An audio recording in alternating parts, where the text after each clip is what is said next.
This podcast episode is brought to you by Lulu's Holistics for the finest inorganic skincare products. Hit up Lulu's.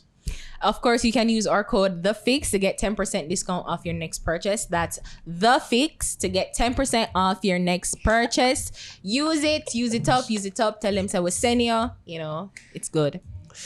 And also, this podcast is brought to you by Lothian's Boutique. Follow them on Instagram at Lothian's Boutique. Check out their website, www.lothiansboutique.com. And of course, if you're in Jamaica, you can check them out in Portmore at 23 West Tradeway. That's 23 West Tradeway in Portmore.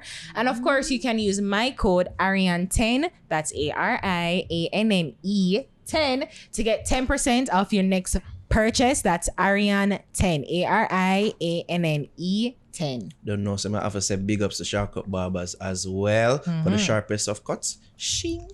Hit up Shark Barbers located at 9 Brunchtroff Square. I was kind of blanking on the address there for a second. Yeah, I caught it. Steve, big up with themselves. Also, Sensi Medical Cannabis House. Elevate, cultivate, and inspire. All right, for the finest of rolls. All right, hit up Sensi. All right. And check out Teespring, our store, Teespring for merch, right? Thank you for that. Thank you for that save. Merch. Ari, actually.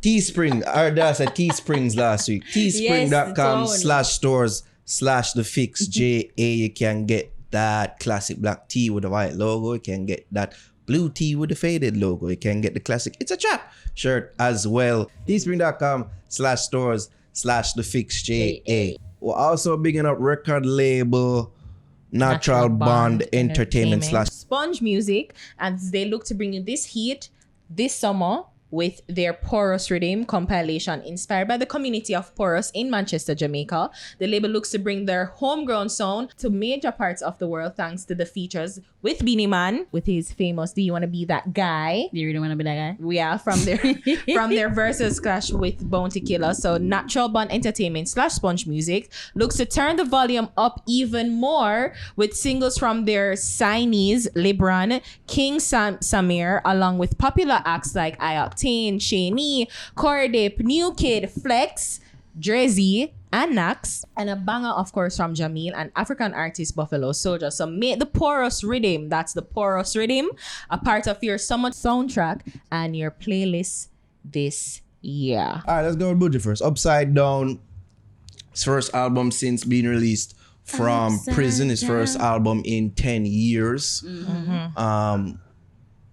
20 tracks. Based on interviews prior to this, he said that, he wanted it to illustrate, of course, 2020, the year that we're in, 2020 vision, things like that. More here for the first impressions. Why? We always have to go first. Okay, I'll go first, but this means I'm not going first to the car though. So put that out there. Of course, we saw the heavy marketing that went into this album. Was it heavy? It was heavy. Okay. It was heavy. On his the page? billboard, on his page, and see the billboard out the Afro-Tree, the electronic billboard. No, That's I've been inside. Yeah. I think I drive past it, seeing it once, He's been doing interviews to the international media platforms. The Hot 97, I think he do a Sway one. And the marketing for this project has been heavy. Does it live up to the marketing hype? These are just my general thoughts before I go into a sort of track by track breakdown. It's great overall production. Is a project that I found that covered the length and breadth of Jamaican music, dancer, reggae, roots reggae, mento, scam here, mento and scam here on this, you see me?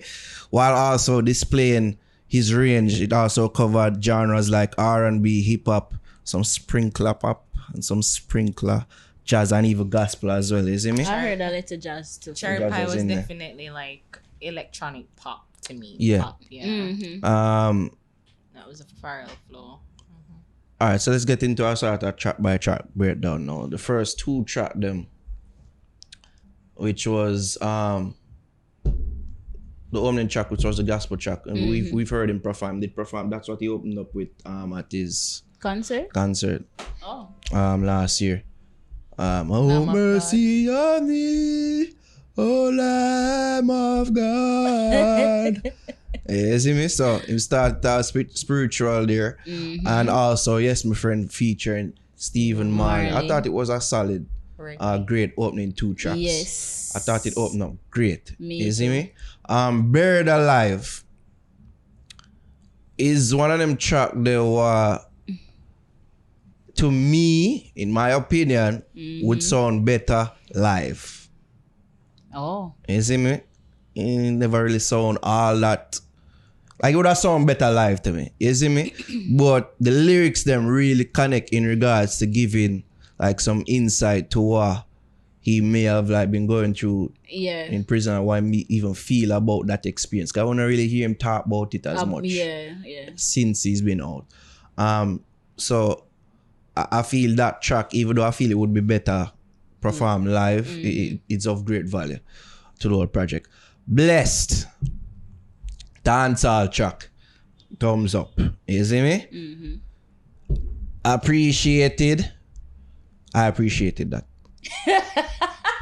I appreciate that track. Cherry Pie, I like this. I like that song. That song the two featuring Pharrell. It was a nice little pop vibe to it. You see me? Beat Them Bad, hip hop track.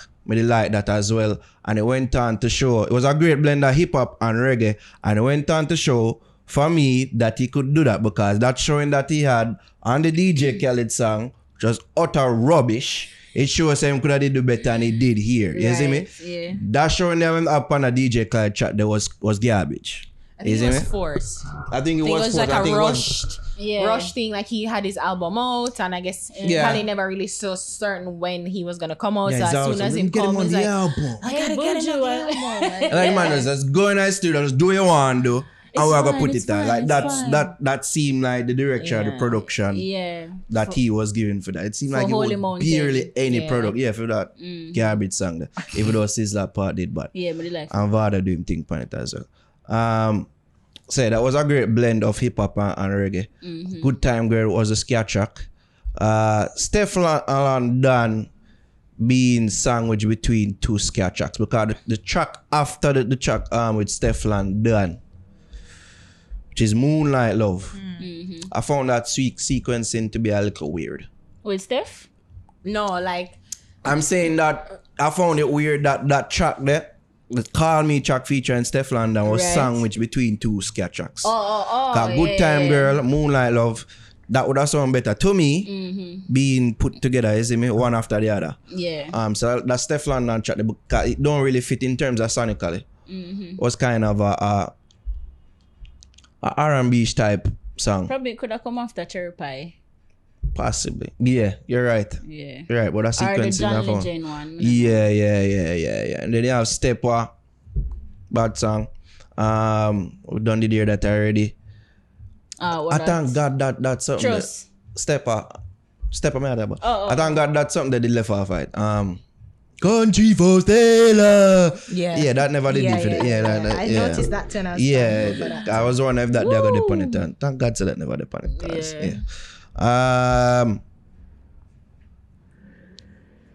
Cheated. That was a filler to me. That was a filler track to me. The song named Cheated. Filler. And then the last 5 tracks, message songs, which I thought ended the album strong. Yes. World is changing. So starting from Stepper, world is changing. 400 years rising up, helping on. All had something to say, and I felt that that ended the album on a strong note. Yeah, you start strong, end strong. So while there may have been some lows in the album, and they are, I thought that Buju's powerful voice. That man of voice can carry any raw thing. I feel like it carried the slack wherever there was slack in this album. I think it's a solid album. I think this is now the front runner for best reggae album next when we next see the Grammys. This is the front runner. The last time him do an album got nominated. And I feel like the Rock Nation machinery, them are gonna make sure say them gonna do what them need for do for make sure say this get nominated. There's no way them have this big reggae signing and him put out a project and it's not nominated for a Grammy.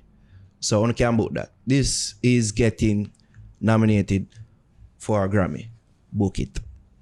Solid body of work though. Yeah, I would be agree. deserved to me. Nice. Well put together, don't have Naro. anything to Track add. for track. Yeah, so much. So, yeah. I don't know. Me, on the other hand, I didn't really do track for track. You usually do that. I What happened usually there? do, but may I say, if each I would do that, it would probably too long. Okay. So I pretty much just So overall scanned thoughts. through. So overall, I liked all the collabs. Okay. All of the collab, them alright with it. My favorite collab would be the one with Steve Marley. Mm-hmm. I really like that one. That's just like, yeah, it's like a real, hey, Yes, my friend. Yeah, it just sounds fun. A long time in the sea. I had fun listening to that Yeah. track. The spiritual vibe at the beginning, I Oh my God. really love that. And the soulful taste of the album. The soulful sound. And the 90s Buju vibe. They get that from the album too. My favorite song is actually The World Is Changing. Okay. Very powerful song, and the message, I love that about it. 400 years, love that as well. Sure. And yeah, see, I agree with you as well, Naro, like how him start and him end strong as well. And with the Grammy nomination, I can definitely see that happening for this album. I see it. Even the marketing, like Yeah, on 'cause- YouTube, each song have its Yeah. own cover and like all them things. Even Like you on can see it. Instagram, like you can see same team really Yep. push the album, yeah. Yeah. All right. Thoughts. Well, when I first heard this, you're listening to the album, immediately stood out to me was the word classic. That's like the thing that came out in my brain more. Like it's a classic album. It's Yeah. a classic sounding Buju. It's classic, you know? Yeah. So he didn't really, I don't think he kind of, one of the things I was saying, like, it worrisome or probably he thought of, and one of the things I'm thinking maybe he was trying to figure out how he's going to fit in with this modern way of dancehall and reggae, because it's not just solely dancehall and it's not just solely reggae.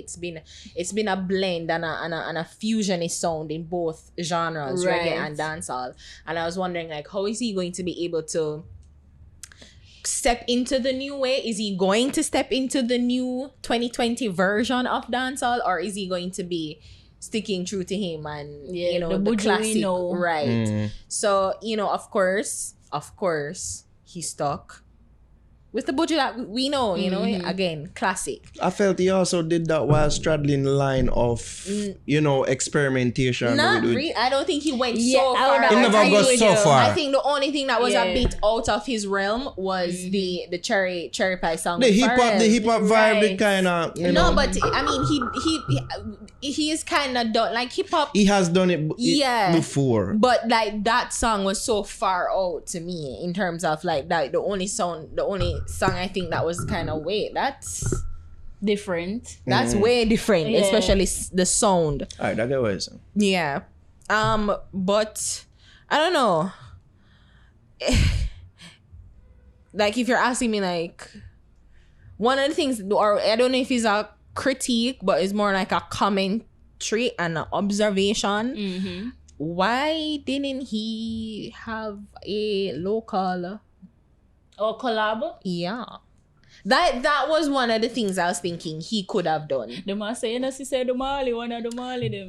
Which I knew, and I was even talking to myself, and I was having the debate with myself that people are gonna say that, right? So what, Marlon Alora? Yes. Stephen Marlon Alora? No, which of course we know that I get he's what you're saying. homegrown, Yeah. I his get what heritage you're is But it was Jamaican. really just one for real. Yeah, I was hoping that him, even if it was a Beres or I could get Sasko, a Sasko. good collab with Sasko. You know, if you want to bring it new, get Chronic. So I was kind of looking at that as like, I think I would have appreciated that he tried and I mean, just do at least one really good hit song. And bridge the gap between eras. You know? It Right. would have been cool. I would have appreciated. Yeah, that it would have really. been like a cherry on top of a good, you know, it's like a nice Sunday, but you know, it's like cherry. Like me got Tutti Frutti. Like, I'd eat the Tutti Frutti ice cream, but I prefer like 4 cherries on top. So I think that would have made it just a little bit extra special to me. But overall, yes, I do think that is a really good album. Like maybe if you're not into the old way or the old sound, you're probably gonna be like, it's fine. You just chuck it up to like, this is my mom's album. Yeah. You'll definitely chuck it up to that. But overall, if you love good music, you would really appreciate this. Usually for albums is like you skip songs. You tend to skip songs. For this album, I didn't do that. I didn't do it for real. There wasn't really much And it's filler or much skippable songs. you know, There was like- something in every song for me. Right. But some songs I didn't really connect with, but I didn't skip it. I get what you're saying. So some songs like I never really connect with. I'm like, I guess like the ska song, them kind of really ska kind of deadish right now, but to hear his mastery of it and that's more so like him voice to carry enough of them things. It's even so you hearing his voice on certain sounds and certain rhythms, like it carried and it make it listenable. My favorite song off the album is actually the Stefflon Don song. What name again? I love that one too. I don't want to say it wrong. Call Me, right? It's my favorite song off the album. I listen it twice in the same succession. Like, you know, you listen to it and then I repeat it. So it's my favorite song. And to piggyback on your commentary, even though people will label it as a criticism. Stefflon Don, young. She ain't Jamaican. She has Jamaican heritage. No, I'm saying that people point on that and say, look, give her the opportunity to depend. Why couldn't that opportunity have went to a younger local act? You know, we said that him friendly with Shensia, why not bring her on? You know? So I mean that was, again, it's not a critique, it's just like a commentary, an observation that I made and I thought would have made it good. Like, well, not good, but better, right? Just a cherry on top of a really good Sunday. But overall, I think that the last song though, I'm like, the last song is definitely like a... It sounds like a movie soundtrack to me. It sounds like a definitely stadium. We'll go stadium again for tour. If I have a tour in Jamaica, it can be done. He's shown that it can be done. One of them stadium track. It's one of those stadium songs. It and the first one. Definitely. But yeah, I think he was good. How scoring? I'm gonna give it an 8. I'm giving it an 8 as well. A solid 8. Solid 8. Solid 8. Straight across the board. Front runner for Grammys this.